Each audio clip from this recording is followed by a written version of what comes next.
৮ সন্তান থাকলেও মাথা গোঁজার ঠাঁইটুকু নেই বৃদ্ধ আব্দুল খালেকের। তার অভিযোগ, মেয়ে ও মেয়ে জামাই তার কাছ থেকে কৌশলে লিখে নিয়েছেন জমি জমা। নিরুপায় হয়ে মসজিদের এক কোণে শুয়ে বসে কোনো রকমে দিন পার করছেন তিনি। এমনকি দুবেলা দুমুঠো খাবার জোগাতে রাস্তার পাশে বসে বোম্বাই মরিচ বিক্রি করতে হয় ষাটোর্ধ্ব এই বৃদ্ধকে। কোরআন থাকবার জায়গা হয়নি, ওই দহন প্লেটটা মসজিদে হ্যাঁ আনলাম,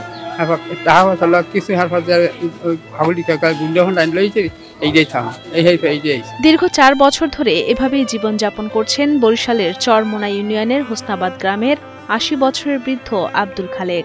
তিনি জানান, সন্তানদের নির্যাতনের শিকার হয়ে ছেড়েছেন নিজ বাড়ি, তাই বাধ্য হয়েই ঘর ছেড়ে আশ্রয় নেন সাহেবের হাট বাজারের মসজিদের বারান্দায়।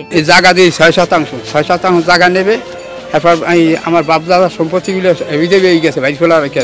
তারপর কইছে, আচ্ছা মোর কিছু টাকাতে 1 লাখ টাকাতে মেয়ের জায়গাটা বুঝেই এই জায়গা আমার 3.5 লাখ টাকা, 6%। আমি মাইয়ে ধরি বলছি, আব্বা ও যাইবি বাড়িঘর ভাঙ্গল নেছে, আর একটু থান দেন, আর থান না দিলেও যাইবি কি। সেই 6% জায়গার কথা কইছে, সেই মধ্যে সব লিখে এনেছে। বৃদ্ধ খালেকের এমন অসহায়ত্বের কথা জেনে তাকে কিছু মরিচ কিনে দেন বরিশাল জেলা সমাজসেবা অফিসের সহকারী পরিচালক পারভেজ সাজ্জাদ, যাতে কিছু আয় করে খাবারের অর্থ জোগাড় করতে পারেন বৃদ্ধ নিজেই। তবে বয়সের ভারে এই কাজ করার মতো শক্তি নেই তার জন্য সকলের কাছে সাহায্যের অনুরোধ জানান স্থানীয়রা।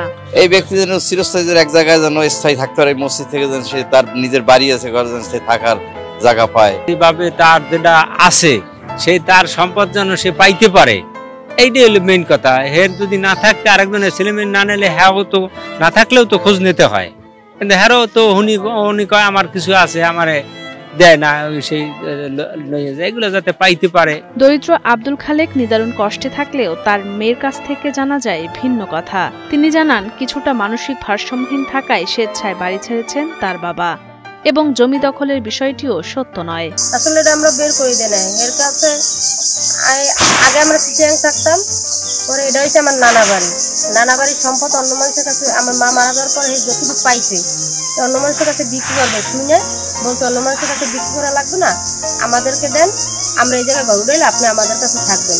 পরে এইটা আমারে দলিল করে দিচ্ছে। পরে আমি চিচিয়াং দিয়ে আসার পরে এখানে ঘর উঠার পরে আমার কাছে থাকতো, তাকে 1 লাখ টাকা দিচ্ছি। তারপরে এখানে আমরা ঘর উঠানোর পরে আমাদের কাছে থাকতো, কিন্তু মানুষের উস্কিয়ে দিছে যে এই সম্পদ এটু লিখে নেন, আপনাদের বাপের সম্পদ সব আপনার মেয়ে জামাই লিখে দিচ্ছে।